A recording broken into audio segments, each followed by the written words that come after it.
Hi, I'm Rodrigo Vaghi, and I'm going to show basic concepts of posturing inside of a closed guard. There's basic fundamental parts here. First, I want to create a box with my knees, so I reduce mobility of the hips. Yeah? And I want to have my hips engaged consistently here. Yeah? So it's kind of I'm sitting on my heels, and I want to have my hands here to preserve the distance between us, but I don't want to load my weight on my hands. Now, that's something that happens a lot. Every time the guy feel you load your weight on your hands, he's going to do that to create arm drags to the side. He's going to do that, breaking your posture forward, things like that. So it's really, really important that I work into understanding that my arms are here to preserve the distance, maybe because Ed is moving into me, or so if he comes into me, sit up, boom. So it's like a break there. Or if he tries to bring me into him, so hip and boom, and I work with my arms. But my arms should not be the support of my body.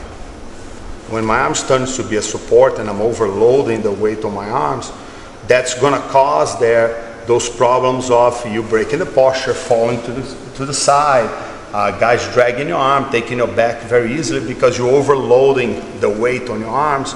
And when those arms are attacked, the weight that is over the arm will collapse. Really working to this posture here is really an important part of, doesn't matter what guard, even if you're starting with a double lapel guard, that is a guard that you project your weight forward, things like that. It is important that you work into create the box frame here, with your knees, not too wide, not under his butt cheek, but really reducing the mobility of the hip, and how you're gonna be engaging your hip. It's a really important position here to start it, and then from the fundamental part here, you can start from all the types of passing.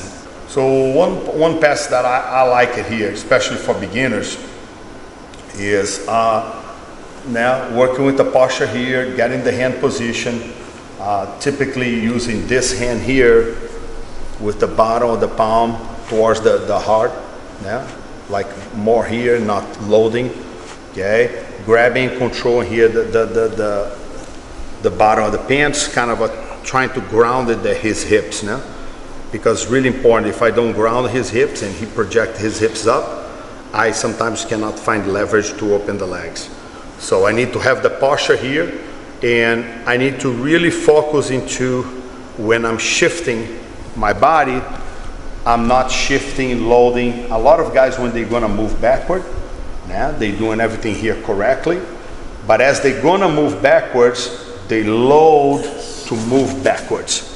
So you did the same mistake. You shouldn't do it from the beginning. So you need to understand that when you are moving backward, you just shift your weight onto your heels, and that lighter the knee that you're gonna move backwards. So if I'm gonna move, in this case here, I like on the ground, and the reason that I like this pass here is because I'm passing on the opposite side, so my arm is never in risk. So if I'm heavy here now, I have the position, hips engaged, have here the control. I'm gonna first move my right knee backwards. So I'm gonna shift my weight to my left, and I'm gonna move my knee backwards. When I move my knee backwards, I'm gonna, keep your legs closed. I'm gonna reposition my hand here. Now I'm gonna shift, move my right, arch, and open here. The most traditional, what we see is guys open this side here. But when you're moving and opening this side, this arm is always in risk.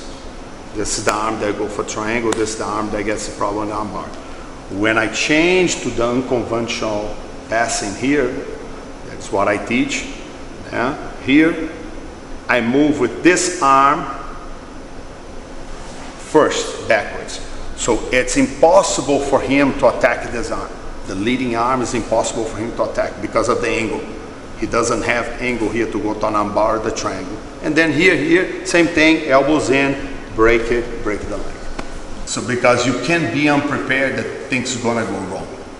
You gotta be prepared that you don't want things to go wrong, but if they go wrong, how are you gonna proceed? Where is gonna be your comfort zone? Yeah? So it's the same thing if I have Ed here, you know, sure I don't want Ed to break my posture in any way. Yeah? But if Ed is able to bring me down, how do I fall here? This is important. Because if I'm falling here, I'm pushing Ed, putting my hand on the ground, I don't understand how to be in a defensive position, things go wrong. So if I get here, I'm doing everything perfect, but head is really strong, create a good momentum and broke my posture here. Hands inside of the shoulders, elbow down, whatever angle he moves to one side or other, I will move with him, follow him, and then I'll restructure and start over. So I need to know that things gonna go wrong sometimes.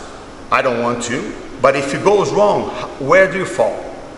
Are you putting your hand on the ground? Are you pushing the guy's face? If you're just fighting emotionally, you're gonna be putting yourself in trouble. So you know that this is what I want. And from here will be all passes.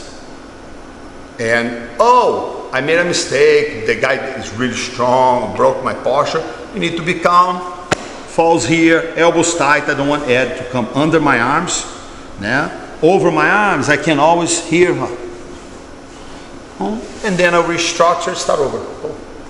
This is your reference. If you're white belt, you should have focus on your base. If you're falling all the time, if you're overloading your hands, I like to pass stand up. Okay, you're gonna use the same movement. I like to pass on the ground.